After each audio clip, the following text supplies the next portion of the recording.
Salam saudara terkasih. Pada pagi ini kita bersyukur atas karunia Tuhan, kita boleh ada pagi ini untuk memuji dan memuliakan nama Tuhan. Baik saudara terkasih, Bapak Ibu, jemaat Tuhan kasihi dimanapun keberadaan kita, pagi ini kita mendengarkan firman Tuhan. Saudara terkasih, firman Tuhan saat pagi ini mengingatkan dan mengajarkan bagi kita, iman adalah keyakinan yang baru dalam Allah. Jadi di sini kita berbicara pagi ini tentang iman. Bagaimana iman yang ada bagi kita saudara terkasih. Firman Tuhan pagi ini kita dengar di dalam Ibrani pasal 11 ayat 6. Di situ dikatakannya, tetapi tanpa iman tiada mungkin orang berkenan kepada Allah, sebab barang siapa berpaling kepada Allah, ia harus percaya bahwa Allah ada dan bahwa Allah memberi upah kepada orang yang sungguh-sungguh mencari Dia. Ya. Di sini dikatakannya tadi bagaimana tentang iman itu, barang siapa yang sungguh-sungguh percaya, ya, dan dia menjamin dan memberi upah bagi orang yang percaya. Ya. Oleh sebab itu saudara terkasih, bagaimana betapa pentingnya iman itu, ya. Iman adalah percaya dan yakin akan Allah. Ya.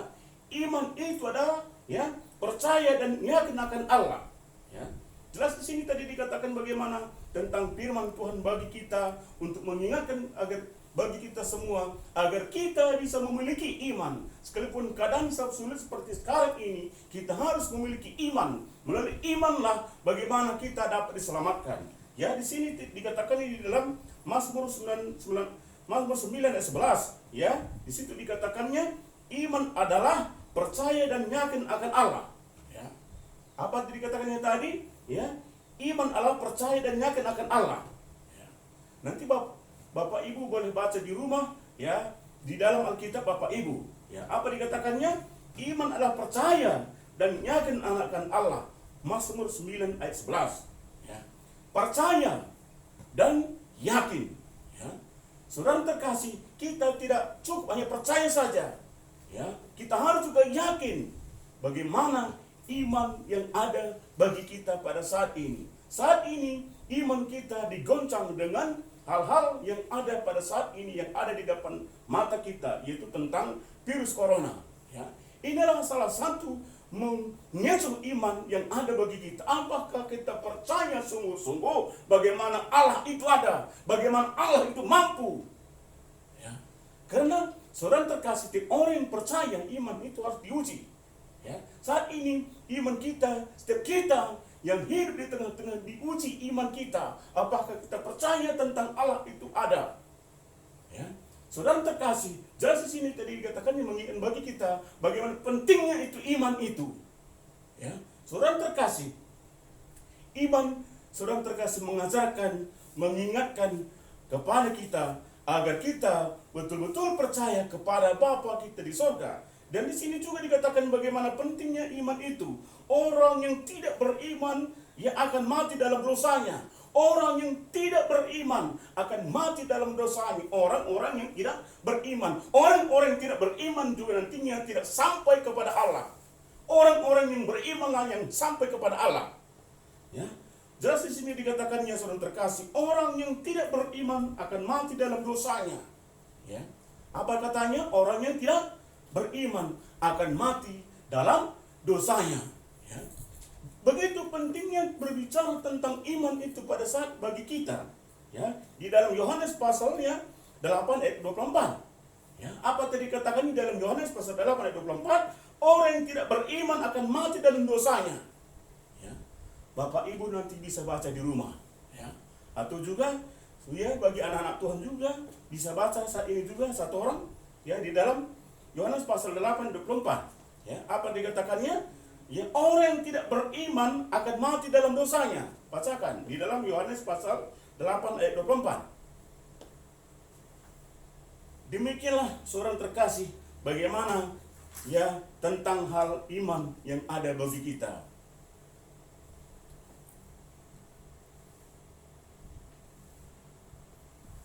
Bacakan. Yohanes pasal 8 ayat 24. Demikian firman Tuhan, karena itu tadi aku berkata kepadamu bahwa kamu akan mati. Ya. Apa katanya? Karena itu tadi aku berkata kepadamu bahwa kamu akan mati. Yohanes 8 Ayat 24. ya. Ya. Di situ jelas dikatakannya akan mati dalam dosanya. Ya. Orang yang tidak beriman, ya. Orang yang tidak beriman akan mati dalam dosanya. Jadi kalau orang yang beriman itu tidak akan mati. Sekalipun dia mati nantinya, dia akan memperoleh hidup kekal itu. Karena tempat yang telah disediakan oleh Bapa di surga. Kita tinggal menunggu terangkatnya nantinya. Ya.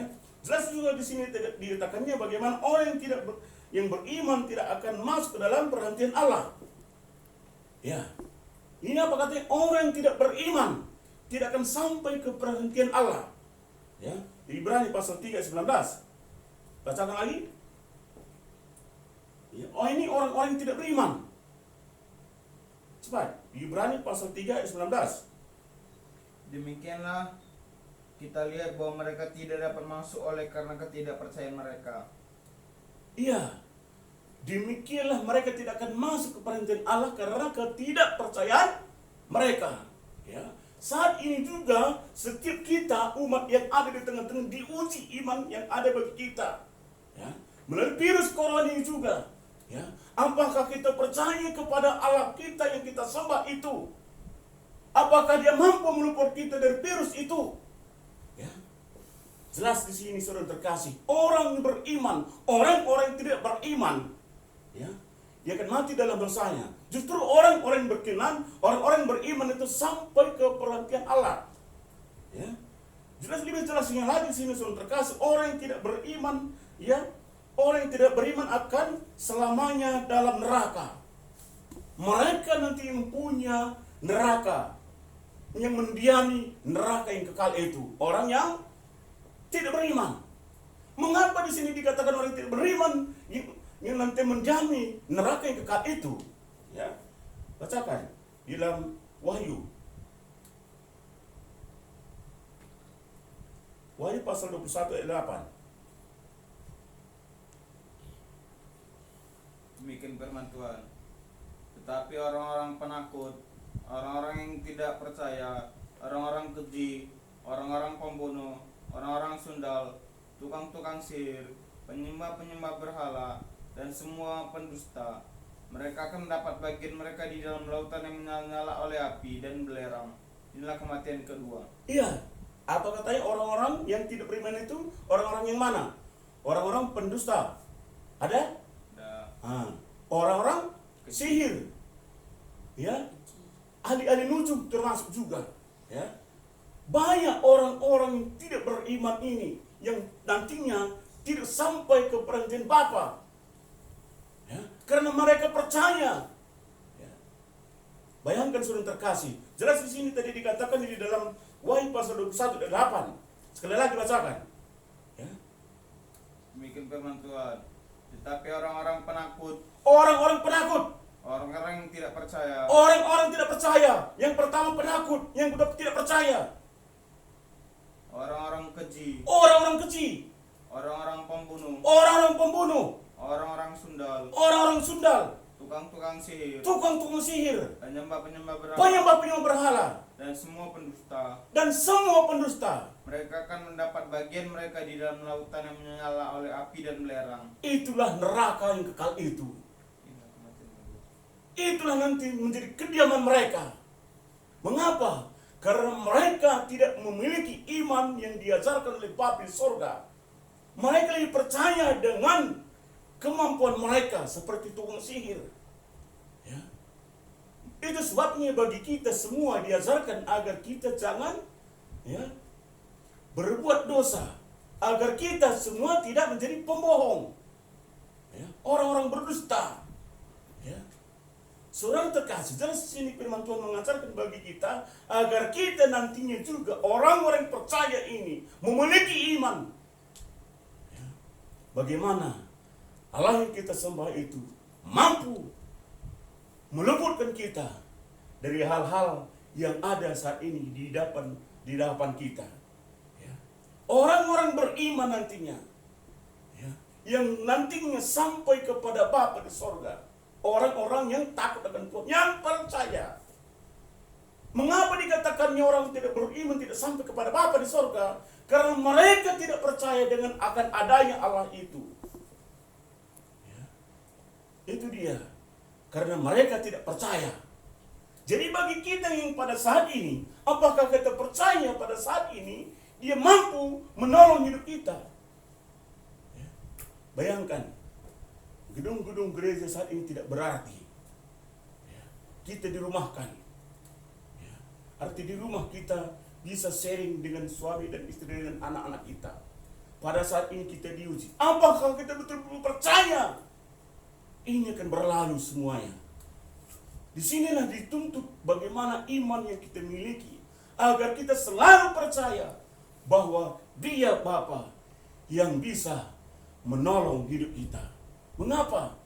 Ya saudara terkasih, dikatakan Dia yang mampu menolong hidup kita. Karena begitu besarnya kasih Allah ini. Dia merelakan yang tunggal itu. Agar kita tidak binasa, melainkan beroleh hidup yang kekal. Demikianlah besarnya kasih Allah itu akan dunia ini. Bayangkan Dia rela merelakan anak tunggal itu. Apakah kita juga mau menyikapi bagaimana besarnya kasih Allah ini akan dunia, bukan bagi kita saja, tetapi bagi dunia ini. Ya. Namun terkadang kita tidak lagi melihat kasih anugerahnya bagi kita. Ya. Saat ini kita boleh merenung dimanapun keberadaan kita, bagaimanapun keadaan kita. Agar kita merenungkan kembali bagaimana kasih Allah akan bagi kita. Ya. Anak yang tunggal aja pun Dia relakan bagi kita. Apalagi masalah-masalah seperti sekarang ini. Di hadapan Allah begitu kecil. Sekarang dituntut bagi kita. Setiap kita yang percaya bagi Dia, apakah kita percaya dengan akan adanya Allah itu? Ya. Oleh sebab itu, dimanapun keberadaan kita, bagi jemaat GBI Kampung Kolam, percayalah kepada Bapa kita di sorga. Jangan ragukan Dia lagi tentang kasih-Nya bagi kita. Sekarang kita dituntut, apakah kita betul-betul percaya kepada Dia? Ya. Dan ingat, orang-orang yang tidak percaya nantinya akan mendiami neraka yang kekal itu. Di dalam firman Tuhan, di dalam Wahyu 21 ayat ke-8.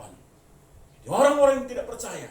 Namun bagi orang-orang percaya nantinya akan sampai kepada Bapa. Karena Dia akan memberi upah. Apa upah kita? Hidup yang kekal itu. Begitu besar upah kita, saudara terkasih. Mengapa kita sekarang lagi meragukan tentang janjinya? Jelas Dia mengatakan bagi kita, kalau kita percaya dan sungguh-sungguh mencari Dia, Dia akan memberi upah bagi kita. Upah tentang apa? Hidup yang kekal itu. Ya. Oleh sebab itu, saudara terkasih, kita harus percaya dan meyakini bagaimana tentang iman yang ada bagi kita. Agar kita betul-betul percaya dan sungguh-sungguh mencari Dia. Saat ini, mari siapapun kita, lipat tangan kita, puji dan sembah Dia. Mari datang kepada, percaya kepada Dia. Kita dituntut apa kata? Percaya dan sungguh-sungguh mencari Dia. Mungkin selama ini masih ada di antara kita tidak sungguh-sungguh mencari Dia. Kita yang sungguh-sungguh mencari nafkah kita.